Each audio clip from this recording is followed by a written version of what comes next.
Welcome, welcome.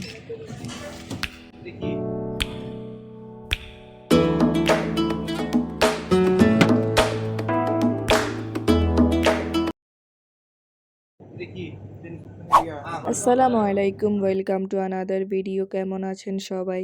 আজকের ব্লগে আপনারা দেখতে পারবেন বিদেশের বুকে বাংলাদেশি মার্কেটে আমরা কি কি জিনিস কিনলাম আর তার সাথে কি কি খেলাম সেটাও দেখতে পারবেন।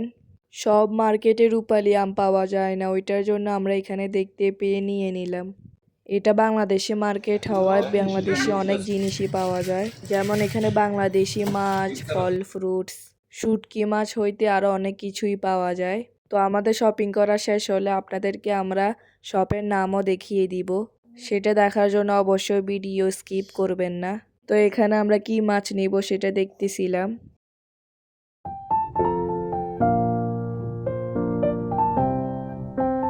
তো এখানে হচ্ছে মাছ কাটার মেশিন। তো এখানে হচ্ছে আপনি মাছ নিলে লোকদেরকে বললে ওরা কেটেও দিবে, তবে ওইটার জন্য আপনাকে এক্সট্রা পে করা লাগবে। তো এখানে আমরা ফ্রোজেন মাছ দেখতেছিলাম। তো এখানে আমরা ইলিশ মাছ, ছোট মাছ, চিংড়ি মাছ আর লইট্টা মাছ নিয়েছিলাম। এখানে আমরা অপেক্ষা করছি মাছ কাটার।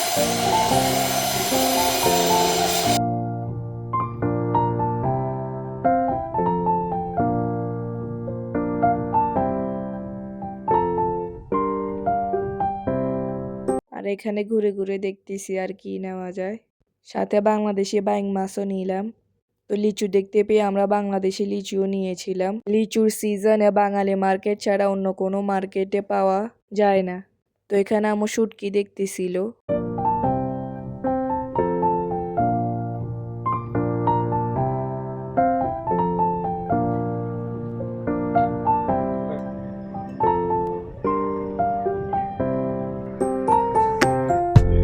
তো এই বাইল মাছ আর ইলিশ মাছ আমাদেরকে কেটে দিয়ে দিল। আর এখানে দেশি পেয়ারাও নিয়ে নিলাম, সাথে কলাও নিয়েছিলাম।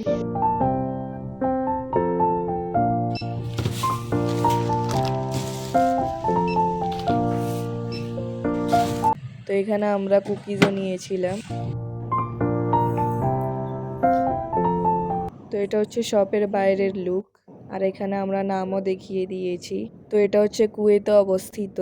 যারা বাংলাদেশি খাবার নিতে চান তারা ফারওয়ানিয়া এই মার্কেটে আসতে পারেন, যার নাম হচ্ছে হলিডিয়ান মার্কেট। এটার সাথে আপনারা এই রেস্টুরেন্টটা পাবেন, যেটার নাম আর মেনিও লাস্টে দেখিয়েছি।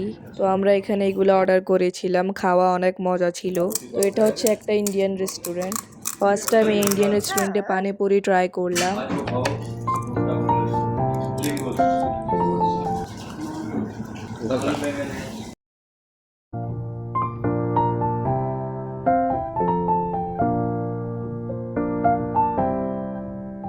তো এই তো এখানে আমরা বাটার চিকেন, চিকেন কারি আর নান অর্ডার করেছিলাম, সাথে সালাদও ছিল।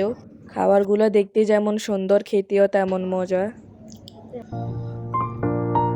তো এই রেস্টুরেন্টের নাম হচ্ছে চাট বাজার, যেটা কুয়েত ফারওয়ানিয়া হলিডিয়ান মার্কেটের সাথে অবস্থিত। আর এটা হচ্ছে বাইরের লুক। তো রেস্টুরেন্টটা রিসেন্টলি হয়েছে। তো এই তো এখন আমরা বাসায় যাব। সবাই ভালো থাকবেন, সুস্থ থাকবেন, আমাদের জন্য দোয়া করবেন। আল্লাহ হাফেজ।